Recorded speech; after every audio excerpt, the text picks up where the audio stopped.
Hi everybody, it's me again, just for a very quick book haul, I guess you could call it. I've been watching so much BookTube right now. Anyways, sorry. I've been watching like endless amounts of BookTube lately, and what I really need to do is get off of BookTube and start reading more books. Which reminds me, hold on a second. I tell you just to hold on a second, and then I pause you anyways, so really it took no time at all. Sorry. But I did just finish in a week, like 6 days, The Great Alone by Kristen Hanna. My friend, let's see if I can make this a little bit bigger. My friend read The Nightingale by Kristen Hanna and lent it to me. And it was really good, and then I found this at like a mommy book exchange that we did at MOPS last year.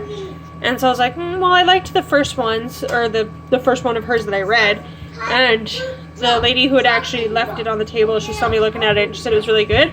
So I've seen it all over BookTube as well, and it's had mixed reviews. But I enjoyed it. I really like it. It takes place in Alaska in 1974 to like 78. And then there's a bit of a jump into the future, 1986. And then in a little bit more modern of 2009. But everyone talks about, I can't find the dust cover. Everyone talks about how atmospheric this book is and how much you really feel like you're there in Alaska. Again, supper's beeping, hold on. So, anyways, it's really well written, the atmospheric, like you really do feel it, that you're experiencing the cold and the winter and stuff from the writing. But I think it helps that a lot of it feels like where I live. I don't live quite isolated the way where they live back at that time, especially in the wilderness of Alaska. I'm not quite that far away from like a big city. My town or my city is bigger than the one in here. There is only, for anyone who doesn't live here or who has never been up here before, there is only one road in and out, but we're not quite the end of the road. We feel like it, but not quite. There's a few there's a little bit more north of us, reservations and stuff like that. But the cold, like in Alaska, where you just get like night through the winter and it just feels like night all the time. You get like maybe 6 hours of daylight. That feels like us here. We're starting like at 6:50 and the sun's like already going down. And then in the summers you get like it never fully gets dark and you have that little bit of time in the like that's nighttime, I guess, in Alaska as well as here. I feel like because we're both so far north.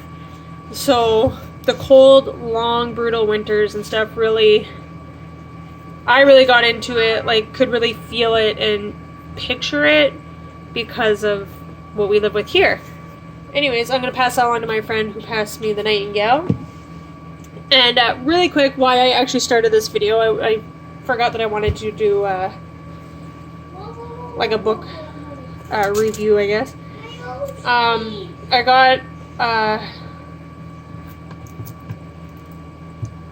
a thing in the email, like hold on, my brain is all over the place right now. I got an offer in an email for chapters that if I spend so much money I got 10% back and stuff, so of course I had to go for it. I bought, now normally I wouldn't buy these big thick hardcover books just because they're so much more expensive, but these ones were just $8 each.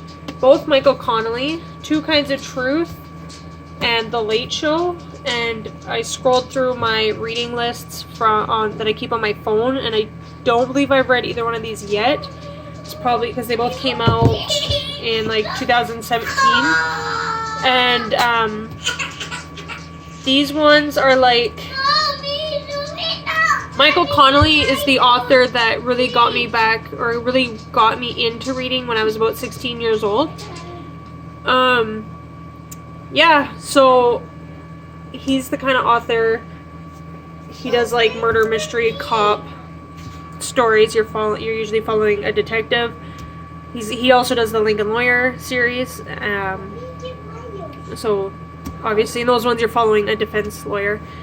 But he's kind of my not instant buy, because these are a couple years old, but he's an author that I pretty much buy every single book or rent from the library or somehow read his stuff when it comes out. They're pretty easy reads as well, so that's nice. But I got those two for $16 in total, which was awesome. He also has, if you have Amazon Prime and you watch any of the Amazon Prime TV shows, the Detective Bosch series is on there. It's just called Bosch, Bosch, and he's the main character that I would follow through most of these books. And it's funny, I guess the actor who plays Bosch does look a little bit like him, but this is Michael Connelly, obviously. So this is how I always picture Bosch, because this is the face that I just associate with these books. Anyways, those are my two books really quick. And I have a question, the whole question of why I'm doing this video. But another one we've been trying to listen to, me and my husband have been trying to listen to Brave New World on audiobook, and we just can't get into it. But two books that are recommended a lot are 1984 by George Orwell and Brave New World by Aldous Huxley. So I picked up these because these classical books from Chapters are $6 each. So I just picked these up because I was there and I needed to spend so much to get the deal. So I'm hoping that, because the concepts in these books are really, really interesting. Dystopian study of political tyranny, mind control, paranoia, and secret mass surveillance. This is a novel that describes a future in which an ideal society has come to pass, controlled by a variety of forces, including genetic engineering, indoctrination, and drugs. So these are kind of books that me and my husband would be interested in and stuff. It's been hard to, I guess there's just a lot going on and you really need to know and pay attention. So I'm hoping that maybe we can read these out loud to each other or something. I don't do our own audiobook. You dare do that. My son and daughter are playing Mario. But so my question, the reason why I'm doing this video, I'm trying to keep it under 10 minutes and we're already at 7.5. But the one booktuber I follow, an author that she really likes, I guess, is Ruth Ware, and I've never heard of her before or read anything from her, obviously, because I haven't heard from her. So I picked up one of Ruth Ware's books, The Death of Mrs. Westaway, I believe, when I was in BC, so that would have been my other video. But this one is The Turn of the Key, which is supposed to be really good. I'm trying to think of what like the genre is, but it would be like a thriller mystery. So I guess this is a retelling of, and I've never heard of this one, and I feel bad because it's another classic, I guess, but The Turn of the Screw, The Turn of the Key. Another booktuber mentioned that it was a retelling of this. So my question is, which one would you read first? The original, The Turn of the Screw, and it's not too big or anything, or the retelling, or reimagining or whatever, of The Turn of the Key.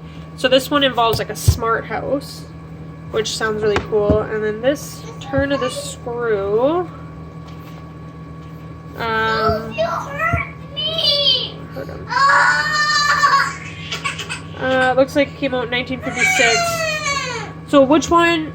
So obviously this one's going to have more technology, being a smart home and everything.